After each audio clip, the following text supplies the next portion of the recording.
Valentine's Day, which I discovered this year that Henry VIII made Valentine's Day a holiday in England.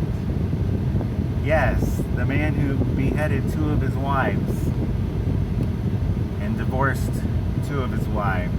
Wait, what is it? Divorced, beheaded, died. Can you blame him for his wife dying in childbirth, the third one? Probably not. Divorced, beheaded, died. Divorced, beheaded, survived. So he killed two of them and divorced two of them. But what a romantic man he was.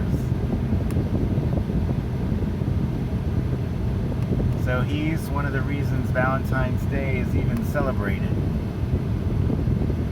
My other thought, every Valentine's Day, well, yeah, it's a thought every other Valentine's Day, even though Henry VIII didn't occur to me till this year, is why we can say Happy Valentine's Day, but we can't say Happy Patrick's Day.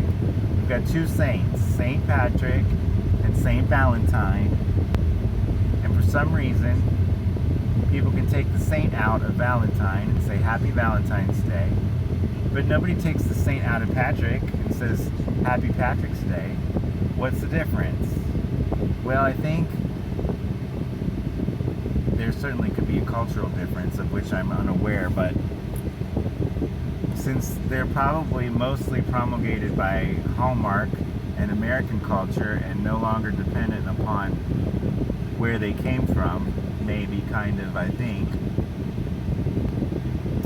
it's because Patrick is still a name, and we know people named Patrick, and it's not a day for your friend Patrick, it's a day for Saint Patrick.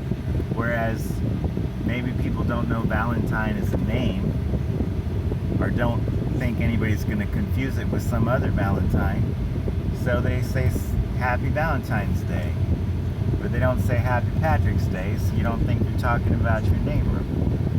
I don't know. I think it's interesting. And then just the other day, somebody said on a YouTube comment that in Ireland, they do say Happy Patrick's Day.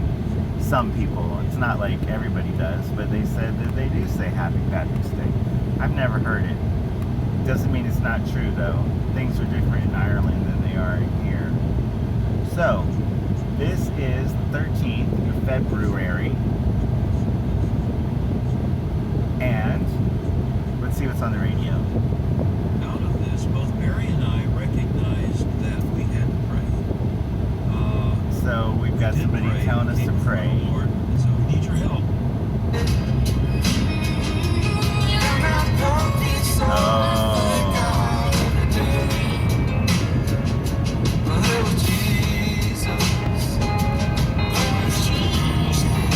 So we've got Dolly. There was Jesus, because she kind of whispers now, but she still sings. Good for her. Dolly's having a really good time. She was on the Grammys in 2018. Diana Ross was as well. For people my age, I guess people my age still watch the Grammys.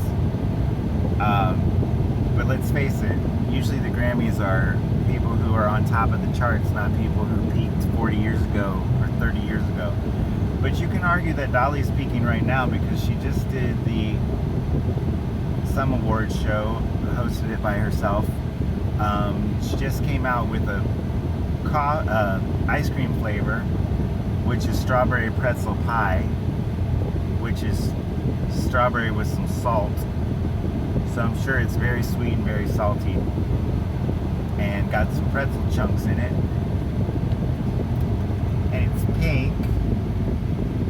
And then she just came out with her perfume, which is kind of in a pinkish, beigeish, I don't know what color that is, but some feminine color bottle. She's got her perfume, she's got her ice cream, she's got some Duncan Hines cake mixes. So they showed her in what could be her kitchen, mixing up some coconut, was it coconut pineapple cake? Some kind of cake. And I'm having trouble picturing her cooking. But I don't have trouble picturing Diana Ross cooking. And I think that's interesting because Diana doesn't really go for the homespun theme like Dolly does. But I don't know. I don't know if Dolly Parton cooks. I did hear her say in a Christmas interview that she invites her nieces and nephews over and they make a lot of Christmas cookies.